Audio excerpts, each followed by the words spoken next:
UFC Vegas 100 has just happened yesterday. So I will be going through the full card, giving you my thoughts, because they're pretty good. But before I start, I want to give you some of my other thoughts. There were 11 fights on this card. It was pretty decent, but it was that type of card where like, oh, Tresean Gore gets a guillotine. Whoa, that was cool. And then you're waiting 25 minutes for the next one. And then, oh, first round KO, that was cool. And then another 25, and then another. And then it's just drawn out.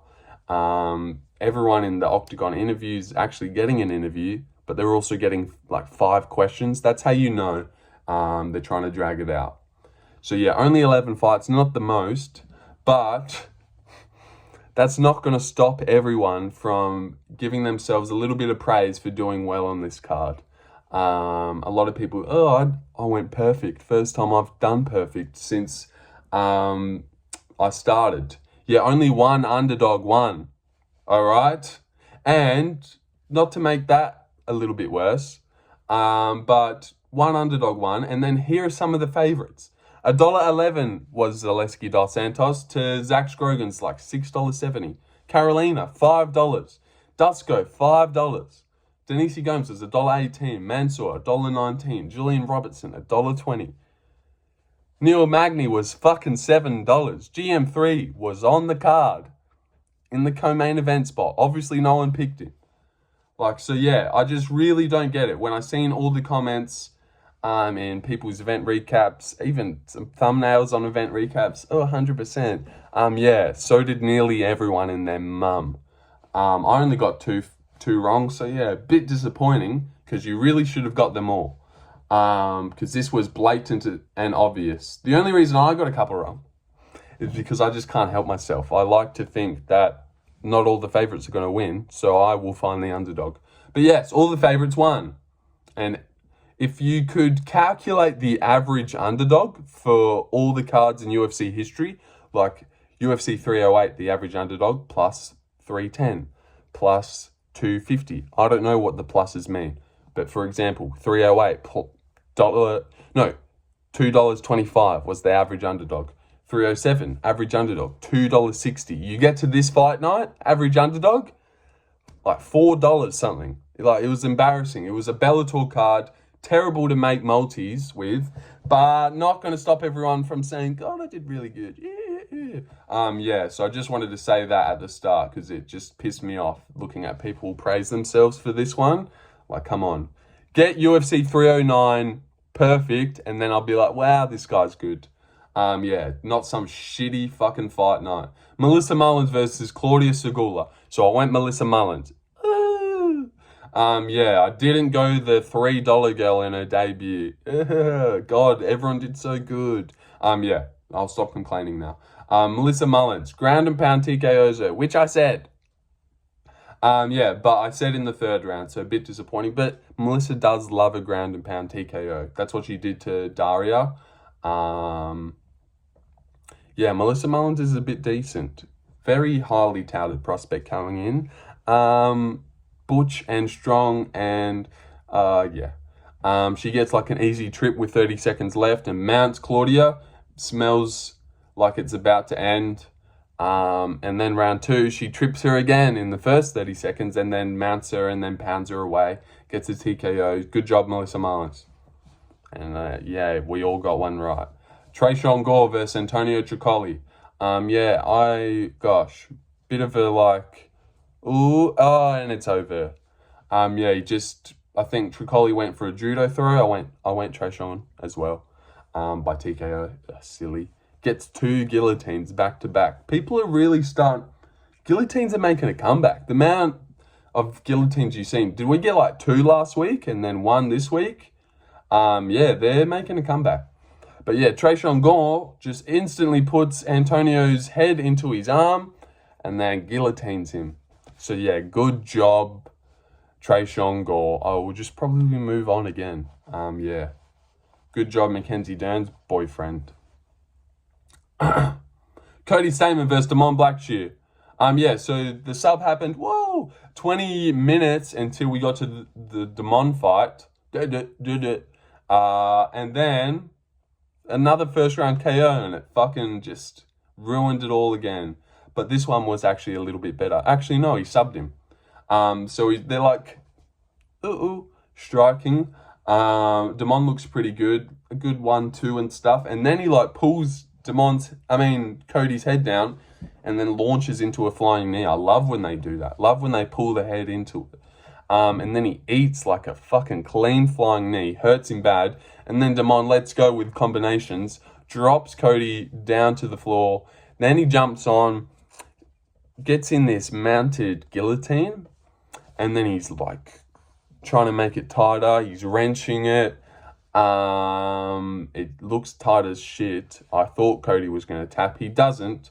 Then Damon lets it go. I'm like, oh, not good to, go for a ground and pound like that and then go for a sub and not get it. But then he takes the back and sinks in the rear naked choke, and this one's super tight. And Cody has to tap, and Cody taps, and then another first round finish for this card. So good job. But then we had to wait half an hour for the Radtke fight, obviously. And Damon won. And we're 3-0, so is everyone. Charles Radtke. So, before I start this one, shout out Paul Felder. I know a lot of us would have seen this one. Because I thought Radtke was going to get a decision here. A bit close. But you know who didn't think that? Paul Felder. Paul Felder called a real early KO. So, good on him. I think he might train with Radtke or know him. He might be a Philly boy, Radtke. So, yeah, you can't really praise Felder too much. Saying praise a lot in this video. Need to find a new word. But yeah, Radtke just it was a bit weird. He rocks him and then rocks him again. I actually thought this was a little bit of an early stoppage. It probably was going to happen anyway. But when he pushed Radtke away, Semelsberger stood up straight away and was ready. So I was bit early. He stuns him bad and then drops him to his knees and then he gets straight up, but then it's over. He definitely hurt him bad and hit him a couple times, and then it was just over. Radtke wins first round TKO. This is going to be pretty fast recap, seeming there's nothing to say in any of them. Alessio Zaleski dos Santos, Zach Scroggin. Okay. So Alessio, and also, I want to say, Semelsberger versus Zach Scroggin. Oh, no. That didn't happen. Charles Radtke versus Semelsberger was the closest fight in odds on the card. That was the closest one. Semelsberger was $2.40. That's as close as it got. So, yeah, good job, everyone, for doing so well. So weird that everyone happened to do well on this card. Isn't that weird? Alessio Zaleski dos Santos. So yeah, he got a first round knockout. They're doing a bit of nothing. Couple good leg kicks from Alessio. Zach Scroggin pumping that jab out there. Good job, Zach. And then takes a right hand, drops him a little bit, and then just covers up. I wasn't impressed with Zach. I really thought scramble or give a big burst of energy. At least try for your debut. But no, he doesn't try. Alessio gets a first round TKO easily. Just first shot that landed clean, then he just TKOs him on the ground. And then we're waiting half an hour again. But 5 fights, 5 finishes, 4 in the first round. So pretty wicked start for a fight night. Too bad we're 3 hours in at this point and we've only seen 6 minutes of fighting. God, that sucked. So yeah, it's a bit weird. Do you want a card with just all out scraps and not a lot of finishes? Like the Michel Pereira Hernandez card, which copped a lot of flack. I did like. Or would you like this card where it's heaps of finishes, but you're just sitting there twiddling your thumbs? So yeah, a bit weird. But yeah, Zaleski. Oh God, what a fucking name fuck. Dos Santos gets a first round TKO. Easily. And then Capoeira's his way around and out of the octagon. Alright, now here's where the decision started. Denise Gomes versus Karolina Kowalkiewicz. I was really entertaining the thought of picking Karolina because Denise Gomes swings hard, but it's not she's super technical. And this one was fairly close. I picked Denise Gomes to get a second round knockout. She didn't get a knockout, but she did get a knockout. She put someone to sleep. I got put to sleep in the second round here by brutal board. By brutal board, I fell asleep. I had a late night, as you know, because you watched the prediction video. That came out at like 1:30. The card started at 5 a.m. I was doing really well. And then Denise Gomes put me to sleep out cold badly on the couch. Put me out so bad that I was out for a good while. I only came to after Mansur Abdul Malik smashed Dusko. I didn't even get to see that one live. Because Denise Gomes chinned me that bad. Fucking asshole. But yeah, what a boring fight. Just swinging hard. Denise landed good punches. Karolina, oh God, this fight fucking reeked a bit. Denise Gomes tried to take Karolina down a lot of times. Just couldn't.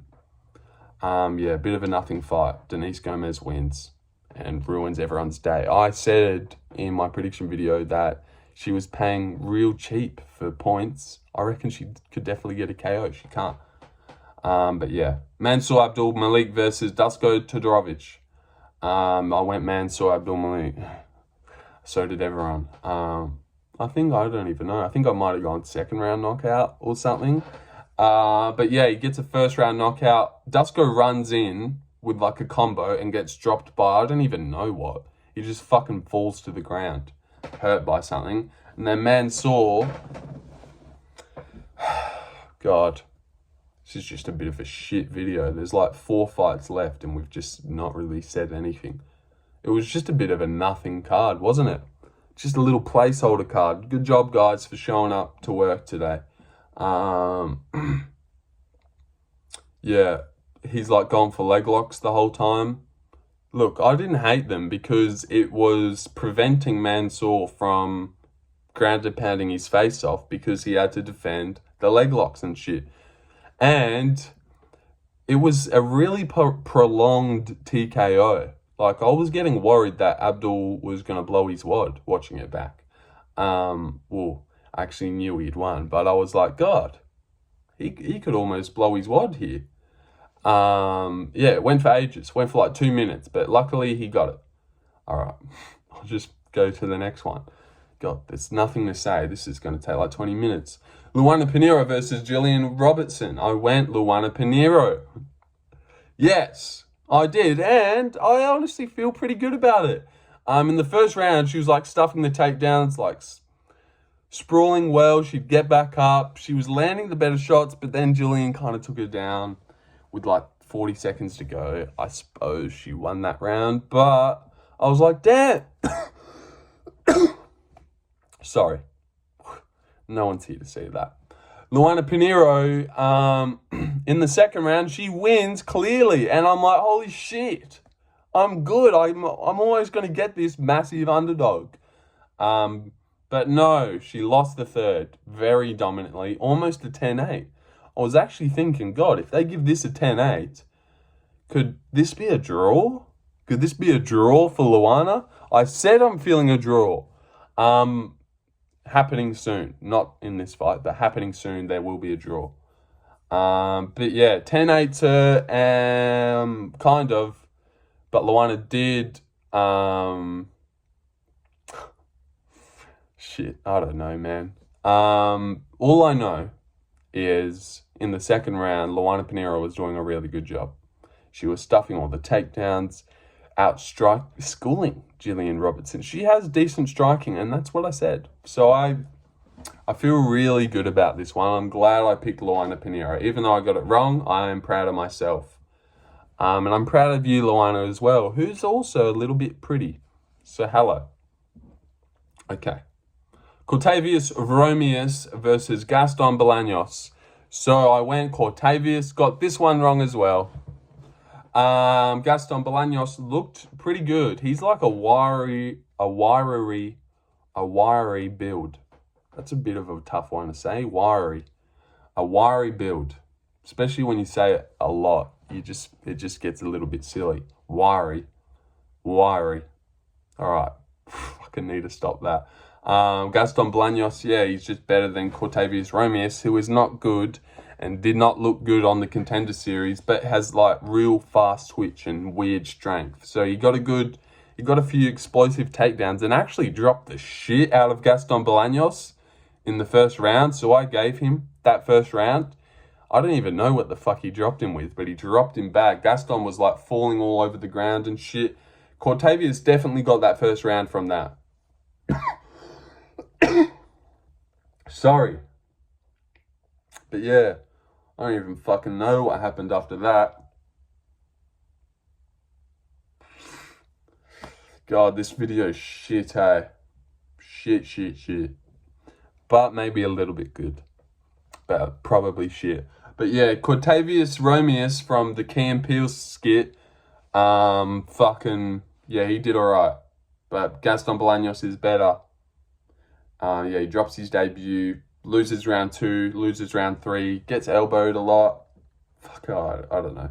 GM3 versus Reina de Ridder. RDR. I am keen for this one. I liked this fight a lot. It was cool, man. And RDR was my lock of the card. Because I've got one every week. So I'm 2 for 2 on lock of the cards. I felt really bad about this one. And let me be honest with you, I've never seen this guy fight in my life. It was like, I'm like Dana White, and when someone makes their debut, e.g. Zach Scroggin, e.g. RDR, Reina de Ridder, I just treat it as Dana White's Contender Series, where I come in, fresh mind, I see you for what you are, and then in your mind going forward, that's how good you are, your debut. Whereas if I probably watched RDR's regional scenes, I would have been like, I don't know what he looked like. Maybe I'd be like, God, this guy sucks. But no, I hadn't seen anything, so I called him a lock. And he looked terrible. This guy is lost on the feet. It's like, and he just failed Gerald Meerschaert. So what I think we should do is cut Gerald, even though he's cool. And we should really keep him. I don't mean that. But cut Gerald. And we've already got another one now. RDR is like exactly Gerald Meerschaert. Just lost on the feet. Gerald is like piecing him up, which is fucking terrible to say. But RDR's got good tapes and stuff. Takes punches weird. He like turns away awkwardly from them, like at a weird angle. It just fucking hell. If anyone with a bit of power and oomph and knew what they were doing was in there with this guy, he would get slaughtered. But yeah, Gerald Meerschaert easily winning round 1. I'm like, God, why did I lock this guy? And why is he a big favourite? And how did he win 2 belts ever? And why is he 17-2? All these questions need to be answered. Because Jesus Christ, this guy looked lost. But, so yeah, he's losing the whole first round. And then, like, cracks Gerald with like a good 2. Then, boom, elbows him. And then as Gerald's backing out of the exchange, gets left hooked and, like, fucking laid out cold badly. He's basically out cold. That was, like, a brutal dropping. Brutal KO, almost, from Reina de Ridder. If the bell didn't sound, he probably gets himself a first-round knockout. Because he drops him with, like, 5 seconds left. Just, 2... You could see Gerald felt it. It was actually really loud. It was a really loud 2. Everyone felt it. Everyone heard it. Gerald felt it. But we felt it at home. Yeah, it was a loud 2. Gerald's rocked, gets elbowed badly, and then left hooked as he's leaving the exchange. Brutally KO'd by RDR. So Gerald got KO'd and submitted in this fight. And then round 2... the wind out of Gerald's sails has really gone. I wonder if he never got dropped, if he just wins this fight. But yeah, so RDR, round 2's like, good takedowns, but also Gerald has terrible takedown defense. And these guys train together a lot, so, and he said he subbed Gerald many times, so this was a little bit easy. But also very, very difficult and terribly hard. I don't know why I said that. Because you should be flying past Gerald Meerschaert, not doing what you just did. And then round 3, they're gassed. Gerald Meerschaert is basically done, takes him down, mounts him, gets in the arm triangle, and taps Gerald Meerschaert out. When he did it, I was like, wow, he just GM3. And then he gets on the mic and says that. So this guy's actually cool. I listened to his media day interview before the fight, of fight week, and just listened to him. Cool guy, man. Just like a nice, cool guy, has some brains. He's like a good chat. I wouldn't mind going and getting a beer with RDR. He's a good guy. Good octagon interview as well. I just Meerschaert. Like, that was cool. You did do that. That's what I was thinking, and he said it. So, yeah, he's obviously got a cognitive brain and thinks. Yeah, and Gerald Meerschaert did well, but just not well enough. RDR, 18-2 this guy is. What an incredible record, but he gets smushed and bashed by anyone good.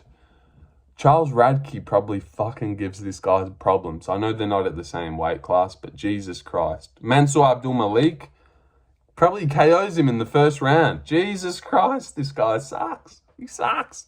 All right, RDR though, good job. Really nice, cool guy. I like him. And I like Gerald as well. Good job, Gerald. It's like, not that I like you, but I don't like care for you. But yeah, RDR's cool, man. And yeah. All right, the last one. Carlos Prates versus Leonardo DiCaprio. No. Carlos Prates versus Brad Pitt.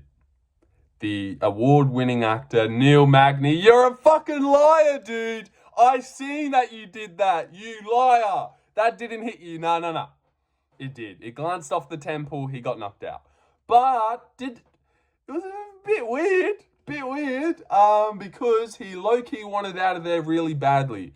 I had this one to go second round. I was confident he wouldn't get a first round knockout because, as we know, Prates is very patient. He will drop you 11 times, and as long as you're not knocked out, you can get back up, bro.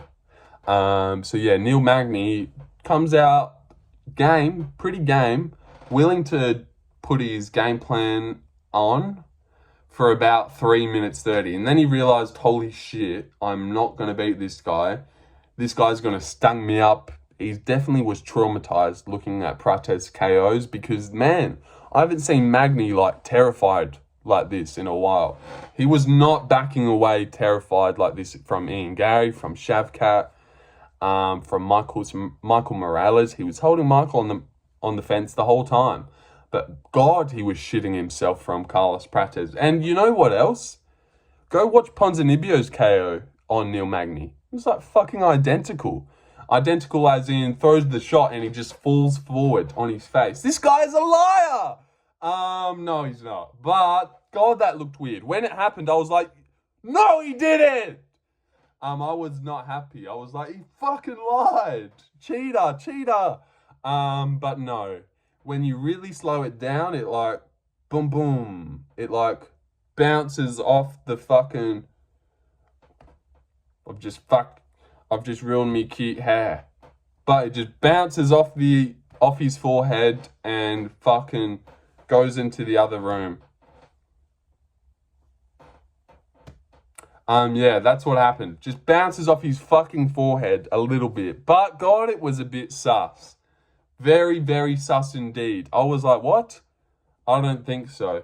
Yeah, it was weird, but it happened. And it was going to happen regardless. Neil Magny got knocked out. And Carlos Prates, good takedown defense, super patient, called out Jack Della Maddalena. Come fucking get some. Come get some, Carlos. Jack Della Maddalena smashes him and knocks him out. I really believe that. Because Trevin Giles was still giving this guy all the problems in the world on the feet. Just because Neil Magny didn't throw a punch doesn't mean he's ready for everyone. Yeah. So yeah, that's kind of it. I suppose I got 2 wrong. I'm not mad that I went Luana Pinheiro, and I really wanted to go Gaston Bolaños, but I just didn't. I don't know why. But yeah, Melissa Mullins.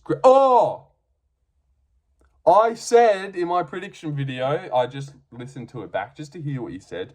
I said that Rainer DeRitter would get himself a second round arm triangle. So I nearly got that right.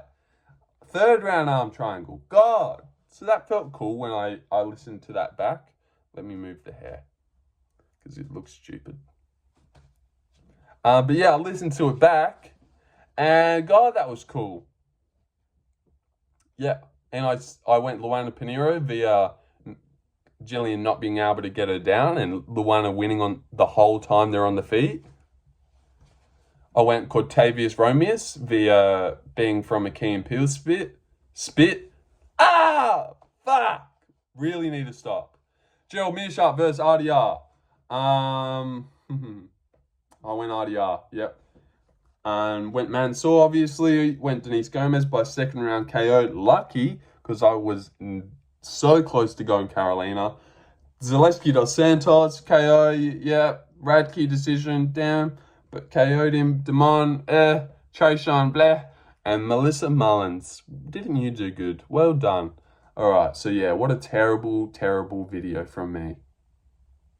But I'm very keen for UFC 309. Keen to get a pay-per-view going and keen to make a video about Stipe Miocic beating John Jones. Yeah.